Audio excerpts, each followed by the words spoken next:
Flashback 2002, a horse barn builder finds it's the details that count.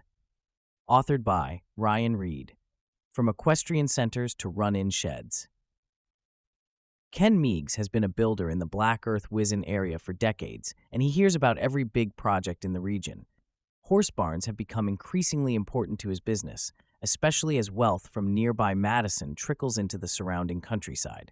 So he didn't blink when a lumberyard employee mentioned that a developer was planning a big horse facility. The building, including a 28-stall horse barn, a riding arena, and other amenities, would serve as the focal point for an entire subdivision, the Carriage Ridge Equestrian Community, planned by Tom Bunbury of Restaino Bunbury Associates Realtors. Meigs, a dealer for Wick Buildings based in nearby Mizomani, sent the developer a letter, along with photos of his work and Wick Buildings literature. He also sent copies of the April 1997 Frame Building News, with a photo and description of the 25,000 square feet Foxwood Farms facility in Hollymichair, built by Wick dealer Dick Allwood of Century Corp., which won the National Frame Builders Association Building of the Year Award for large horse barns.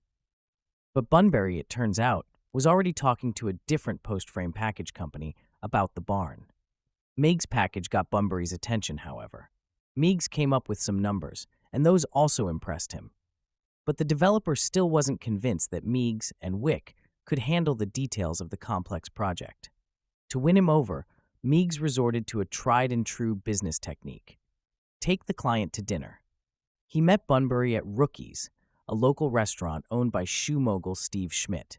The restaurant had been thoroughly remodeled into a state-of-the-art sports-themed pub and eatery, including a miniature baseball stadium, 105 feet to straightaway center, and walls and ceilings lined with jerseys, photos, posters, and other sports paraphernalia.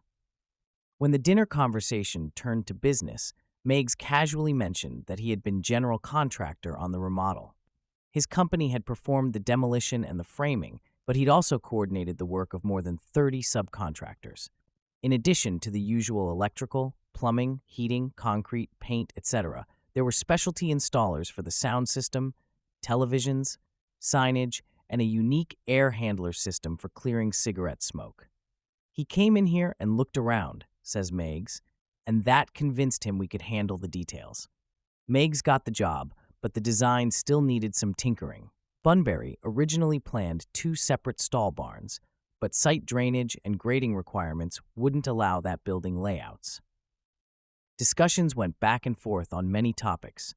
All told, the center underwent some 20 revisions. With help from the engineering staff at Wick Buildings, the final design took form during summer of 1997, and Carriage Ridge was built in late 1997. Although Meigs has his own crew of 8 or 9, Carriage Ridge was erected primarily by a Wick crew. The stall barn wound up at 72 x 132, with room for 2 tack rooms, 2 wash stalls, 2 grooming stalls, and 2 feed stalls among the total of 28 stalls. The riding arena measures 72 x 184 feet. The stall and arena ceilings are finished off in white steel panels fixed to the trusses. It's an upscale way to finish a horse barn, but we're doing a lot of it, says Meigs. The look is clean and light, hides the insulation, cuts down on rain noise, and trusses don't get dusty or become home to birds. Insulation in the form of 2-in fiberglass blanket with a built-in vapor barrier keep the interior comfortable year-round. The 36-36 viewing area, complete with a half kitchen and couches, was built with large windows onto the riding arena. Meigs finished off the high ceilings in tang cedar. The stall barn features a trough conveyor system built by Pat's Manure Solutions for speeding manure and bedding disposal. The systems are most often installed in dairy barns, but they work well for larger horse operations. For Carriage Ridge, the conveyor runs in a foot-deep trench at the back of each stall and is easily accessible by lifting a steel plate. Such systems are occasionally installed to run outside the stalls, but this means the waste has to be shoveled into the aisle and can hinder access. The Carriage Ridge project spawned others for Meigs. A year ago, Kurt Mueller, a local sports products entrepreneur, contacted Meigs about building a modest 30 x 60 stall barn on his property. Halfway through the design process, the client decided to add a riding arena, but his ideas on size kept changing. I thought he needed a sense of scale to the numbers he was coming up with, says Meigs, so I took him out to Carriage Ridge to have a look. Mueller was impressed, to say the least. The facility ended up at 72,336, plus 9 feet overhangs on each side. About half of the building is used as storage, with a stall area, a riding arena, and a viewing room under one roof at the other end. Like Carriage Ridge, the stall area and arena are insulated and finished off with steel ceiling panels. A viewing room, lined with tanned cedar, includes a partial kitchen and lounging area. Not all of Meigs' projects are so large or luxurious. His company recently completed a 2-stall stable that combines features of a run-in shed and a horse barn. The basic idea came from the owner, Don Kirch, and was fleshed out by Meigs' sales supervisor, Don Lucy. Like other barns, the building includes a tack room, storage areas, and an office. The stalls themselves are open to the outside, however, with Dutch doors at their rear. I built a horse barn for him years ago, says Lucy, and he liked it but thought it got too hot in the summer. He wanted a design that allows maximum airflow. With the limited time the owner could spend on his site, he thought it best to give the horses maximum freedom of movement. The barn is situated in a valley with pretty good airflow, says Lucy, and we set the building east-west to catch the breeze. Most of the winter storms in the area come from the northwest, so wind and blowing snow wouldn't be severe. The unique design required some tinkering, but Lucy worked out most of the details before construction.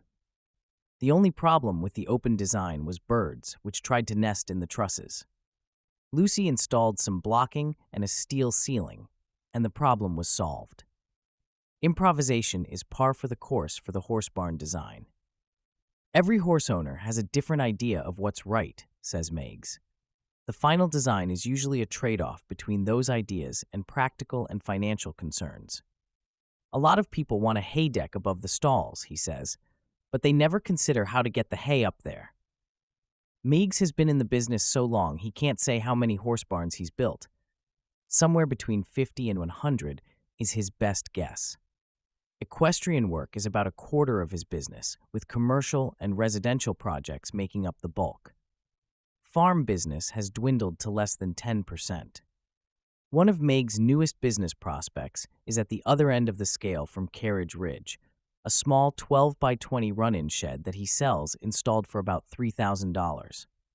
The shed, suitable for horses, as well as smaller stock like sheep and goats, can be assembled on site or prefabbed. The structure is most often mounted on skids, so owners can move them by tractor to different paddocks as desired. The portability also avoids the property taxes on fixed shelters. Pro CDC.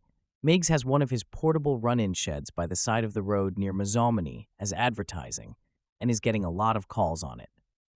We've built about 7 or 8 just this year, says Lucy, but the big projects keep coming as well.